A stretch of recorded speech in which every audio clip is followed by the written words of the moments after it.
बुलाएं और सबको खाना भी खिलाएं और वहाँ हम उनको मुबारकबाद भी पेश करें सबको, जो जवान हमारे जिन्होंने जाने कुर्बान किए हैं, जिन्होंने बच्चों की कुर्बानियाँ हैं, उनको खिराजे अकीदत पेश करें और अपनी अफवाज पाकिस्तान को बताएं कि ये 25 करोड़ अवाम जो है उनके साथ खड़े हैं। सियासतदानों को खाना खिलाएं और मोदी साहब को चाय उधर पार्सल कर दें। वो तो वो तो एक पीकर गया था, तो अब जितने चाहेंगे पीते हैं आप। इजाज़ुल हक साहब हमारे साथ ही रहेगा, चूँकि चेयरमैन तहरीक जवानान पाकिस्तान अब्दुल्ला हमीद गुल साहब भी हमारे साथ मौजूद हैं।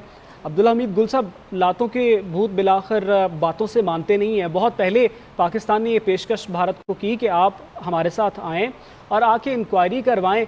पाकिस्तान इसका ज़िम्मेदार है, ये कौन इसका ज़िम्मेदार है, इसका तयन हो जाएगा। पाकिस्तान ने ना ही ये बयानिया बनाया कि पाकिस्तान जंग चाहता है, और अब जो सीज़ फायर की बात आई है, क्या मुझ समेत आप भी यही समझते हैं कि क्या ये फेस सेविंग है और यकीनी तौर पर पाकिस्तान के बयानिए की ये जीत हुई है कि पाकिस्तान इस खित्ते को जंग में नहीं धकेलना चाहता था और ना अभी? देखें, पाकिस्तान के बयानिए की जीत तो तब होगी जब इंटरनेशनल मीडिया इसको जीत करार देगा। और इंटरनेशनल मीडिया में आपको पता है नरेंद्र मोदी का बड़ा जो है वो राब्ता है। और दूसरी बात यह है कि इंटरनेशनल मीडिया है किसके हाथ में? यहूदियों के हाथ में है। और यहूदियों और हिंदुओं का गठजोड़ जो है वो किसी से ढका छुपा तो है नहीं। दूसरी बात यह है कि क्या नरेंद्र मोदी माफ़ी मांगेगा? क्योंकि न माफ़ी तो मांगनी चाहिए ना, जब उसने गलती की है। अगर वो नाक अपनी ऊंची रखना चाहता है और फिर भी ये डील करना चाहता है, वो डील हुई क्यों है? क्यों अमेरिका जो है अचानक जो है वो सुबह के वक्त फोन आ गया?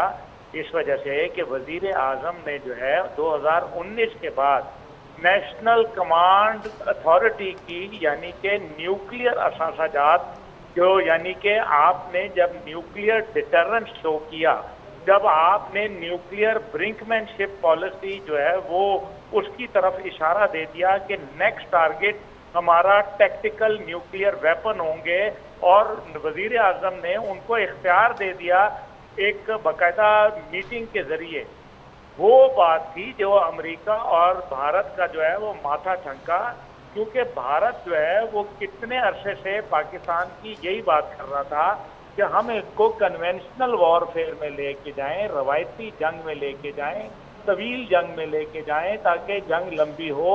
पाकिस्तान के पास मईशत नहीं है, पाकिस्तान को घसीट लें और उसके बाद जो है हम इनको जो है इनको डी न्यूक्लियराइज कर दें।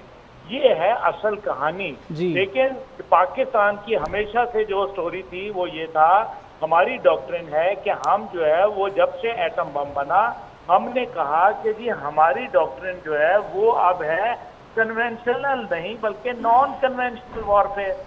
यही बात थी, दुनिया ये सोच रही थी।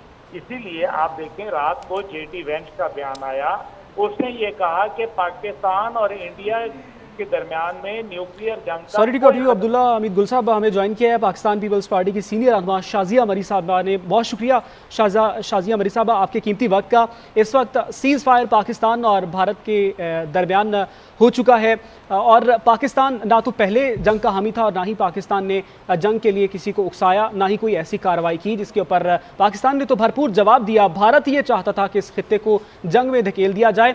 तो पाकिस्तान के बयानिए की जीत हुई और ख़ास तौर के ऊपर भारत को घुटने टेकने पड़े इस सीज़ फायर के ऊपर। क्या कहेंगी आप? जी बिल्कुल, आपने दुरुस्त फरमाया कि पाकिस्तान तो जंग की सूरत हाल चाहता ही नहीं था। पाकिस्तान अमन की बात करता है, पाकिस्तान डायलॉग की बात करता है, पाकिस्तान एंगेजमेंट की बात करता है। एक अरसे से पाकिस्तान अपने पड़ोसी मुल्क भारत के साथ एंगेज करना चाहता है, लेकिन भारत एंगेजमेंट नहीं चाहता। भारत जो है, इस वक्त जो भारत की सरकार है वो जंग का माहौल चाहती रही है, वो नफरत फैलाती रही है, लोगों को डिवाइड करती रही है, बल्कि भारत के अंदर भी लोगों को तकसीम किया जा रहा है।